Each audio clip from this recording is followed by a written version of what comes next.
senão ele mesmo.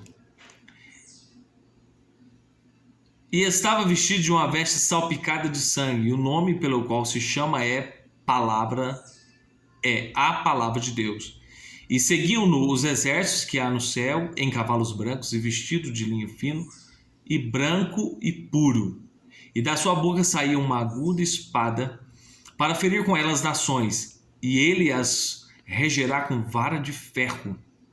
E ele mesmo, e o que pisa o lagar do vinho do furor e da ira do Deus Todo-Poderoso. E na veste e na sua coxa tem escrito esse nome: Rei dos Reis e Senhor dos Senhores. Então aí está. A gente está falando da segunda vinda de Cristo, dividido em duas fases distintas. E eu acabei de citar parte da segunda fase da vinda de Cristo. E nós queremos isso pela fé e por todos os acontecimentos que estão em torno da Bíblia e que têm sido fielmente cumpridos dia após dia. Nós vamos ler agora, ainda dentro do tópico de número 2, que está tratando sobre a doutrina bíblica de Paulo sobre a volta do Senhor. Então, a doutrina, e quando nós falamos de doutrina, nós formamos um argumento coeso, não só coeso, não é essa palavra que eu queria talvez usar, mas vamos dizer assim, eloquente, provando com inteligência aquilo que nós estamos falando mediante a Bíblia Sagrada. Então não é um tema isolado, é um assunto que fundamenta-se biblicamente por si mesmo. A própria Bíblia fundamenta-se. Ainda falando desse tema, o número 3 vai dizer assim: sobre a grande tribulação. Não passaremos pelo período do juízo divino, denominado de a grande tribulação. A igreja de Nosso Senhor será retirada antes do período do derramamento do santo juízo. Quando o anticristo instalar o seu governo mundial, não estaremos mais aqui. Afinal, desse período juntos de Cristo, contemplaremos a destruição do anticristo e do falso profeta no lago de fogo. Esse ensinamento mostra aos Tessalonicenses, bem como à igreja atual, que vale a pena confiar e esperar a volta do Senhor. Então é intitulado pela compreensão e pela interpretação bíblica que nós somos pré-tribulacionistas. E o que quer dizer isso? Que nós seremos arrebatados antes da grande tribulação. E a grande tribulação, segundo a Bíblia, ela será um período de 7 anos, a qual será dividida em 3 anos e meio de tribulação e 3 anos e meio da grande tribulação. Nesse espaço de tempo, que são 7 anos, a igreja arrebatada, ela estará com Cristo em um lugar reservado nos céus, que ainda não é o destino final de todos os santos, de todos os cristãos, os crentes, mas durante esses 7 anos estará acontecendo a chamada e prometida bodas do Cordeiro. Após esse ciclo de 7 anos, Cristo virá e todo olho o verá. E assim há de acontecer. Deixa eu rememorar aqui a leitura. A igreja de Nosso Senhor será retirada antes do período do derramamento do santo juízo. Quando o anticristo instalar seu governo mundial, não estaremos mais aqui. Ao final desse período, juntos de Cristo, contemplaremos a destruição do anticristo e do falso profeta no lago de fogo. Esse ensinamento nos mostra aos Tessalonicenses, bem como a igreja atual, que vale a pena confiar e esperar na volta do Senhor. A nossa esperança está em Cristo, apesar do mundo estar caótico. E sobre a questão da preparação de governos, de domínios mundiais, da globalização, de tudo isso.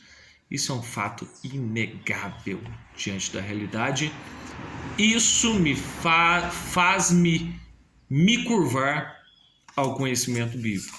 Tá? Nós não temos aqui um espaço de tempo extenso para tratar desse tema, mas eu te convido a procurar a igreja, o lugar também onde nós congregamos, porque nós teremos um grande prazer de apresentar os professores, a nossa liderança também, para que assuntos delicados e de uma, vamos dizer assim, de uma necessidade de um assunto de um estudo mais aprofundado, ele também seja esclarecido ali pessoalmente. Amém?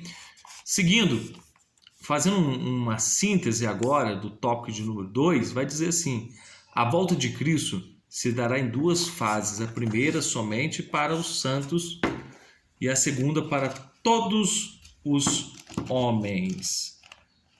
Todos os homens. Então, deixa eu... Período tribulacional.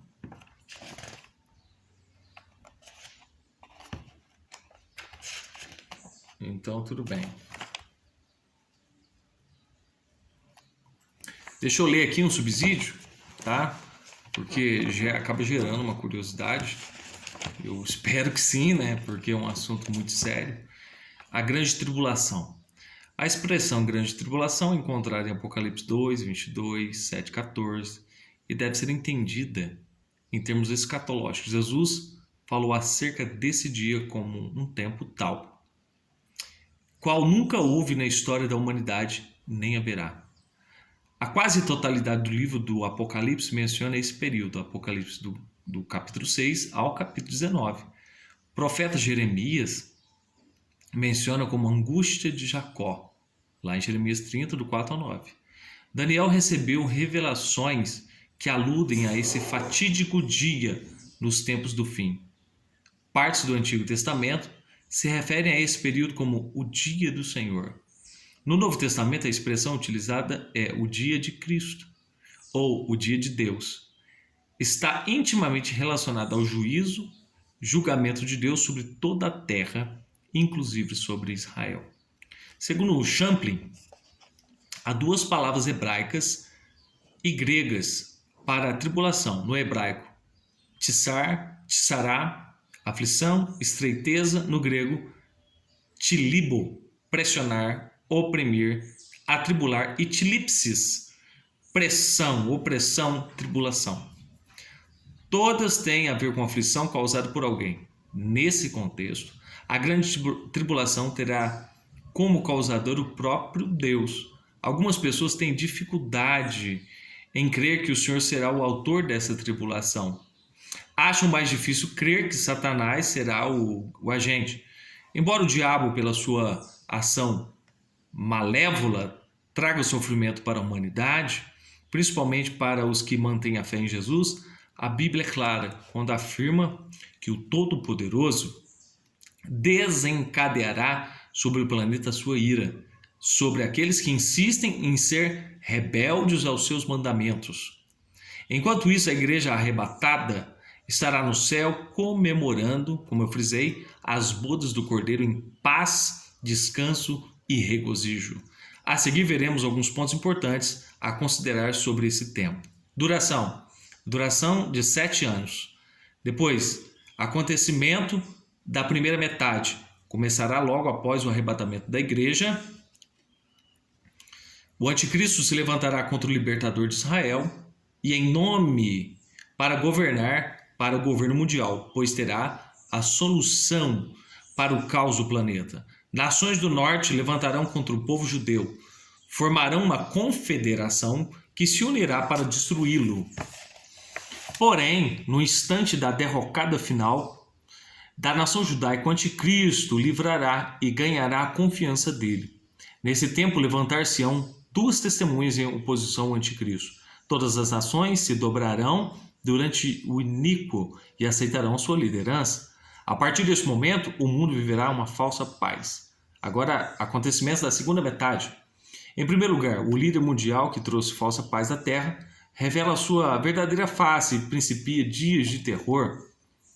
Como resultado de um governo opressor e ditador, tal qual nunca houve. Além disso, aquele que fez um pacto com o povo de Deus volta-se contra ele e passa a persegui-lo implacavelmente. Nesse período, ocorre a intensificação da tribulação, como a abertura dos selos, o toque das trombetas, o derramamento das taças da ira de Deus. Ao final, Cristo retorna visivelmente, abrindo parênteses aqui, nós estamos falando da segunda volta de Cristo, dividida em duas fases distintas. Então, frisando a segunda parte, ao final, Cristo retorna visivelmente e com ele a igreja para a batalha do Armagedon, que inaugura um novo tempo para o povo judeu e para a humanidade. Nesse tempo, os judeus reconhecerão que Jesus Cristo é o Messias e converterão a ele em massa. Até aqui é só uma complementação para aclarar, né, mais a nossa mente aí. Então, tendo feito aqui a síntese do tópico 1, a volta de Cristo se dará em duas fases. A primeira, somente para os santos, o harpas, o arrebatamento, e depois a parousia, o aparecimento, né, para todos os homens. Tópico de número 3, dos tempos e das estações até a volta do Senhor. Uma atenção à expressão dos tempos e das estações. Os termos tempos e estações também foram usados pelo Senhor Jesus em seu último discurso aos discípulos logo depois da sua ressurreição. Não vos pertence saber os tempos e as estações que o Pai estabeleceu pelo seu próprio poder. Essa referência está em Atos 1,7, quando Jesus era indagado pelos seus discípulos. E aí, os tempos e estações? Jesus não precisa preocupar com isso. Preocupa em buscar o poder do alto, o poder do Espírito Santo. Jesus respondeu a eles. Tanto os termos em 1 Tessalonicenses quanto em Atos dos Apóstolos trazem a noção da iminência da volta do Senhor. Por isso devemos viver em vigilância em todo o tempo, não procurando adivinhar datas ou períodos, pois não sabemos o dia nem a hora que o nosso Senhor há de voltar. A referência de Atos 1,7, e a referência de 1 Tessalonicenses, capítulo de número 5, ela traz a mesma ideia. No primeiro caso, a expressão é falada pelos sacrossantos lábios de Jesus. Lá em 1 Tessalonicenses é uma expressão de inspiração do Espírito, pronunciada agora pela boca do apóstolo Paulo. E qual é a ideia central? A ideia central é o quê? É manter-se preparado para a eminência da volta de Cristo. A pessoa não tem que se preparar depois, ela tem que estar preparada agora. Abrindo parênteses para aquilo que frisamos em tópicos anteriores, seja para o arrebatamento, ou seja até mesmo para a morte. Continuando, o tópico 3, nós estamos no número 2, que diz: uma dimensão do Espírito e uma dimensão do porvir. Entretanto, as Escrituras Sagradas mostram que o derramamento do Espírito Santo em Pentecostes anuncia os últimos dias. Ora, o Espírito da vida da igreja é um anúncio de que brevemente Jesus voltará. Não por acaso, em Atos 1,11, há esta gloriosa promessa: varões galileus, porque estáis olhando para os céus? Esse Jesus que dentre vós foi recebido no céu, há de vir assim como para o céu o vistes ir. A ênfase aqui é que o derramar do Espírito, que teve por uma sinalização maior, lá em Atos dos Apóstolos, capítulo 2, após a ascensão de Cristo, 40 dias depois, veio a manifestação do Espírito sobre aqueles 120 crentes que aguardavam. Ele pré-sinaliza a volta de Cristo também.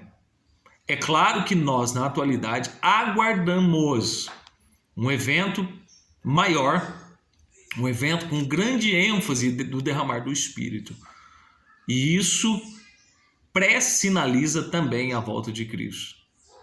E Cristo não mente. Jesus nunca mentiu. Jesus não falha e nunca há de falhar. E uma coisa, que os anjos que ficaram do lado da nuvem, quando Jesus começou a ser assunto ao céu, E quando ele sumiu, quando uma nuvem o tapou, e quando 2 anjos aparecem, ele volta-se para os discípulos e diz assim: varões galileus, por que estáis olhando para o céu? Esse Jesus, que dentre vós foi recebido no céu, há de vir, assim como para o céu vistes ir. E você, acredita nessa palavra?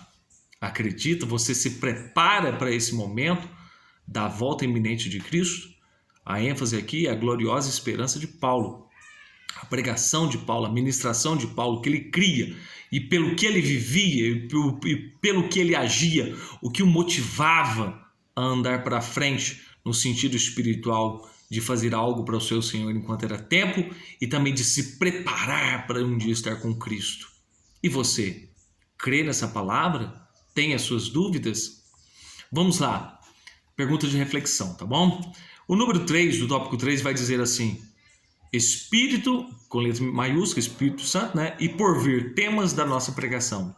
Como pentecostais clássicos, a promessa do batismo no Espírito Santo, como evidência do falar em línguas, deve estar em nossos lábios. Ou seja, somos pentecostais clássicos.